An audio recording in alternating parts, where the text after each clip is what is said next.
So I was traveling in Europe recently, and I went to Utrecht in the Netherlands. And by the way, if you've never been there, they've got some great game shops. There's a second-hand Euro game shop with all sorts of great stuff. But anyway, I was in one of the game shops shopping around, and a fellow came up to me and said, "Oh, Scott Nicholson," and started talking with me and had seen my show. And that was pretty neat. The shop owner was looking at me very puzzled, and I explained afterwards, "Oh, I do this video blog, and I have a lot of people watching me from all over the world." And he sort of nodded the way a shop owner in a game shop has to learn to nod when someone tells you about their 18th level Dungeons & Dragons character. And as I was leaving, the next person that walks into the store with this little girl said, "Oh, it's Celebrity Day, it's Scott Nicholson." And the shop owner just about lost it in laughter. So it was very weird to see all of these people. It is neat when I'm traveling. If you see me in a game shop, say hi. It's really great to meet people. And it just helps me remember that it is a small world after all.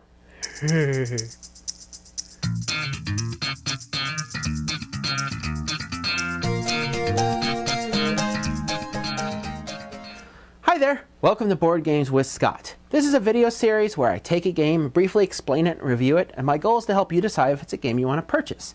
On this episode of Board Games with Scott, I'm going to be talking about the new Days of Wonder release, Small World. Now, Small World is a remake of the game Vinci, and they did have a lot of fun with this. One thing that they did, their slogan, "It's a world of slaughter after all," where they took the word laughter and put an S in front of it to make the word slaughter. Ah, waka waka waka! Anyway, it's a remake of the game Vinci, and I'll talk a little bit later of comparison between the two. I'll do that relatively quickly, so those of you with Vinci can just watch that part and then stop it and go watch something more interesting than Scott going blah, blah, blah, blah, blah. Anyway, Small World is a game for 2 to 5 players. It takes between 45 and 90 minutes, depending on how quickly you play. They've done some really nice things with this game. They have given you 4 different boards for each of the different numbers of players. So you have a game that's relatively the same regardless of how many people you have. It's a territory grab game. You're going to be playing civilizations, or races, as it is in this game, who rise up, run out, grab territory, hang on to them, get points for as long as they can, then they die off. It's a relatively easy game to learn. And I have actually enjoyed Vinci for some time, and I'm enjoying Small World quite a bit, because I don't generally like the big war battle games. Because if you screw up, you make some bad choices, then you're sitting there for the next 5 hours, and all you have are 3 lousy pieces, and no one wants to kill you because that would be mean, so instead they just leave you sitting in one country and run around and dance and taunt you from the borders. Anyway, the nice thing about this game is if you're not doing well, you can say, "All right, I quit, I give up." And your people can go into decline, they can go and have a nap, and you bring in a whole new group of people, and you go, "Rawr!" and you get to attack. So the feeling of the game is this sort of tsunamis of armies coming in, crushing the olds and driving them out. And so it's nice because if someone has annoyed you, then you could just quit and come in with a big bunch of armies and just smack them around. Hooray! Anyway, a few comments about the components. The boards are great. Having a different board for each number of players is very smart. You get a plethora of rule things. You get a nice rule book, but then each player also gets a handy-dandy pocket-sized guide, which you do need, but it's a lot of space that each player has this massive guide. Actually, all you really need is one person who knows this stuff well and can tell people what's going on. But I thought it was funny that this is the handy-dandy pocket player aid. You get big chunky pieces with the game. One of the things they've done is they've given you this nice tray, and inside the tray are counters for each of the different races on the board. Now, in the old Vinci, each player had a color, and you come onto the board with a color and you take over territories. In this game, you get a specialized type of chip for each of the races, and so the chips have pictures of that race, which is a good idea, but my big concern is that if you lose some of these chips, the game's going to be hard to play.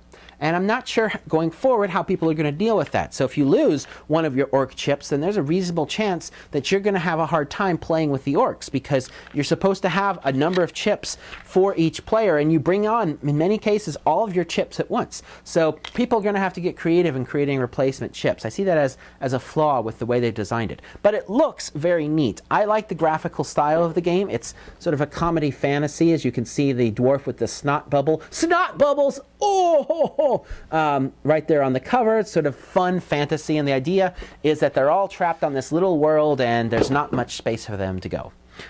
Before I go any further, I wanted to answer the question that many of you are out there thinking right now. A pair of socks, that's it. No. How does it compare to Vinci? it's streamlined. In Vinci, you go for a number of points. In Small World, you go for a number of turns, and then it's over. In Vinci, the territories on the board, some are not worth points, but are stronger to attack from. In Small World, you don't have that at all. The mountains are the same number of points, but you don't get a bonus for attacking out of them. The special abilities in Vinci are pulled from a bag. Here, they're paired up, and so there's some control over what you're going to get. You're not going to get the same thing duplicated. There's a theme to it. You know, we got this heavy fantasy theme. Many of the abilities are the same, but you've got a heavy fantasy theme, to which I thought it was funny. Someone said, well, I like the theme of Vinci better. The only theme of Vinci is here on the box with all these people. In reality, it's the blue race and the red race as they collide. All right. Some of the special abilities are kind of army-ish, but really there's not any theme at all to Vinci. So Small World is dripping with the fantasy theme. You have to decide if you like that.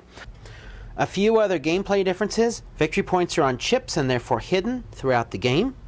There is no rule of cohesion, so your armies can be broken up, and you can bring in new armies adjacent to your old declined armies. So in general, Vinci takes longer because you can see player scores. You can actually plan to attack the leader more easily. Small World is more compressed. It's more of a quick and rough and tumble experience. It's easier to explain and easier to teach. And I like it better of the two. If you like a more tactical game, a slightly less wee game, then you're going to probably like Vinci better. But they're very similar games. So enough of that. Let's get into the gameplay and see how this works. So let's talk about how Small World plays. Now, this is the map for 3 players, but there's 4 maps in the game for different numbers of players. When you set up the game, you're going to put little mountains tokens on the spaces with mountains. You're going to put tokens that represent a civilization that is yet unheard of on the spaces with this little symbol. That's how the game starts. Now, when it's your turn on the game, you're going to get a big pile of guys, and your job is to take over as much territory as you can with the guys. Because at the end of your turn, for each space of territory you hold, you get a point. Points are kept secretly. Everyone gets the same number of turns as determined by this track, and when the track is done, the game is over. The person with the most points wins.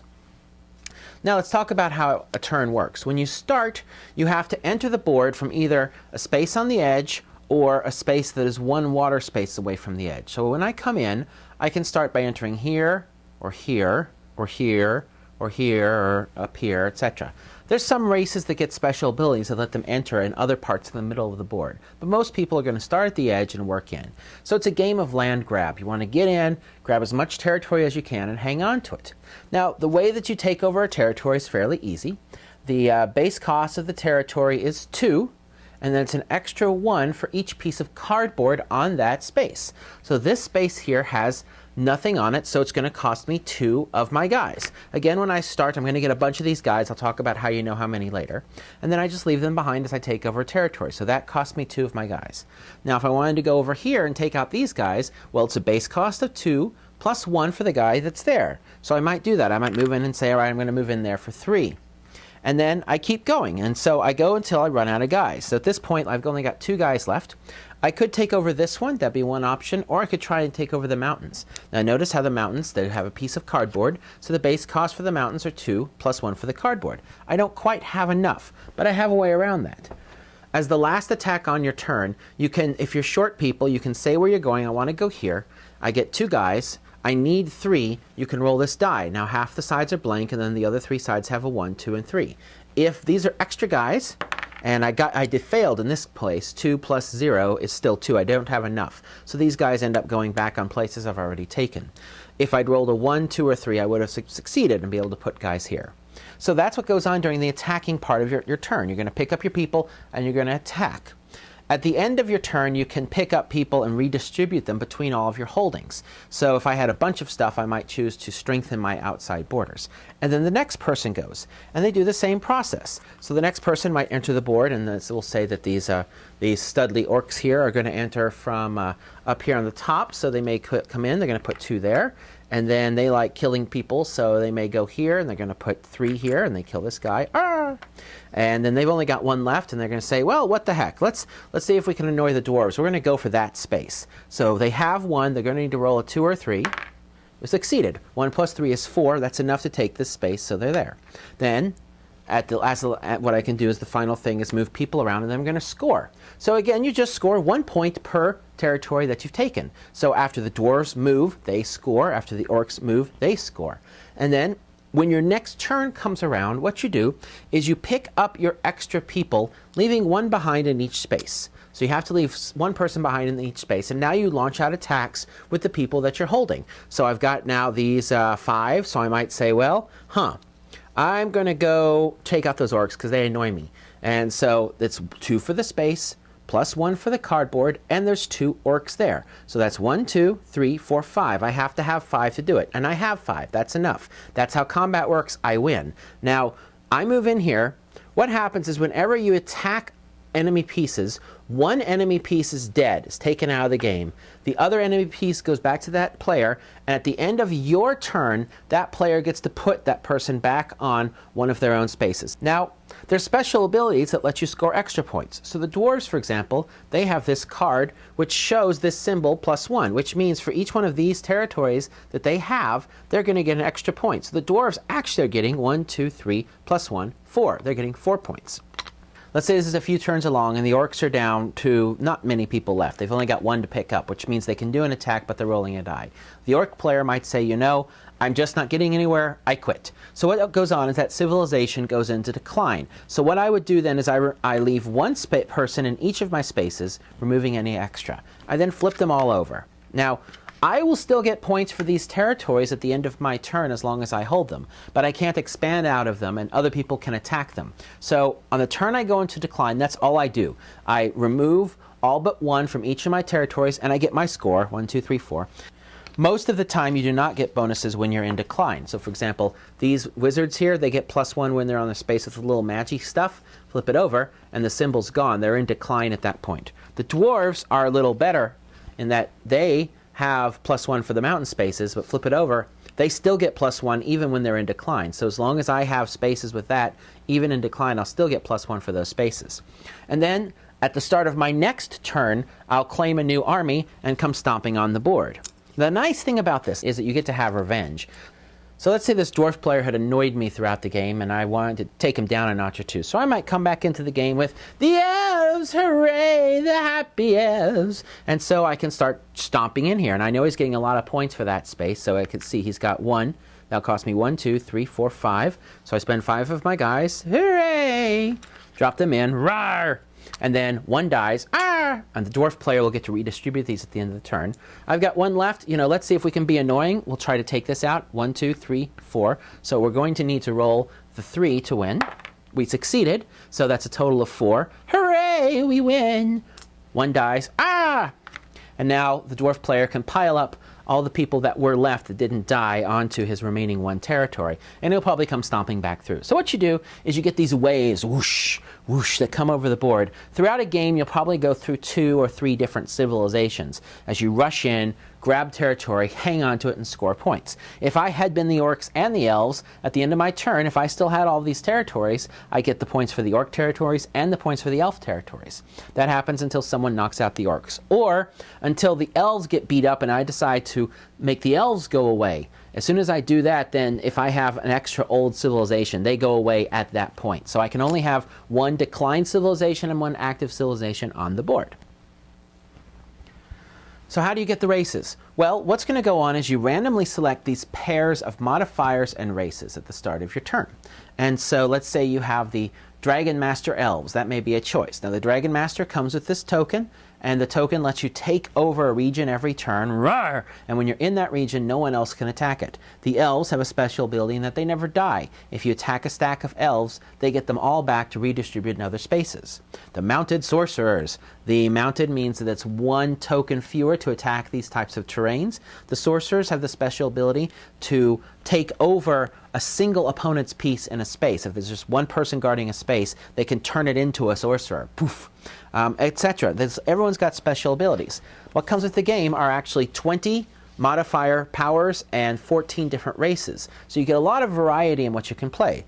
So how do you get to select a race? Well, if you want the top race, the Dragon Master Elves, you can just take them. But let's say you don't want to play the elves. You don't like sniffing tulips dancing around in tights. I don't understand why not. You could put 1 of your victory points on that stack, and then you go on to the next one, the Mounted Sorcerers. If you want the Mounted Sorcerers, that's great. You can take them. If not, you put a victory point. Now you might want those Underworld Tritons. They sound great. If not, put in a victory point, and etc. etc. So what'll happen throughout the game is if you get a combination that's not so good, then it'll get a big pile of victory points. And finally someone will say, all right, I'll take it. And they'll take the person and all the victory points on it. And then these all slide up and you add a new one to the bottom. After you select a race, you then get some troops. The number of troops you get is equal to the numbers at the bottom of the modifier and the race. So in this case, if I played these elves, I'd get 11 of the elf tokens. That's how the game balances the strength of these special abilities by giving you more or fewer troops. The special powers range from making it easier to take over certain types of territories, to having special tokens that let you attack in different ways, to being able to make a territory more defensible. One of the more renowned ones is the Amazons. The Amazons get an extra 4 people at the start of each of their goes, which they can then use to attack with, but then they have to kill off 4 people at the end of their turn. So they're able to attack very powerfully, but then they're quite weak on defense. So that's pretty much it. You choose your race, you play them on the board, you decide when to quit and go into decline. At the beginning of your next turn, you choose a new race, come back in, roar, and repeat until you run out of turns. At the end of all of those turns, the person with the most points wins. And that's Vinci, or Small World. I enjoy this game. I enjoy that it's light. It's a light battle type game without getting heavily into the, oh, I've screwed up, I'm ruined for the rest of the game. You can jump right back into it. You could play it with different age groups because it's simplified. A lot of the information that you have is right there on the board. It's to attack, it's 2 + 1 per piece of cardboard. That was always a challenge with Vinci, is trying to calculate how many people you'd come in with. So they worked really hard to make it easier in Small World, and I like that a lot. Some people will find the game too light and chaotic. Some people will not like the silly fantasy theme that's slapped onto the whole thing. So who would like this game? Well, if you like the first half hour of Risk and then you get tired of it, this is definitely a game you should check out. If instead you prefer a 6-hour drawn-out Twilight Imperium 3 epic battle game, well, Small World will probably not be enough for you. It's fairly chaotic because people can bring in new troops, so it's a chaotic battle game. So it's almost like a party war game if you were to put those things together. So you have to decide if that concept sounds appealing to you or not. But I enjoy it. I enjoy it more than Vinci because of its compressed playtime and its ease of explanation. So that's enough of me going on and on about Small World. Head over to BoardGamesWithScott.com. You'll find over 50 other videos that explain many different types of board games, help you decide what you want to add to your libraries. If you're enjoying this, tell a friend, tell someone about BoardGamesWithScott.com, or head over to the site. There's a button there that says Donate. Donate to the show. Help support it as we continue to explore board games from the great board game universe. So anyway, that's enough of that, and I'll see you on the next episode of Board Games with Scott. Bye-bye.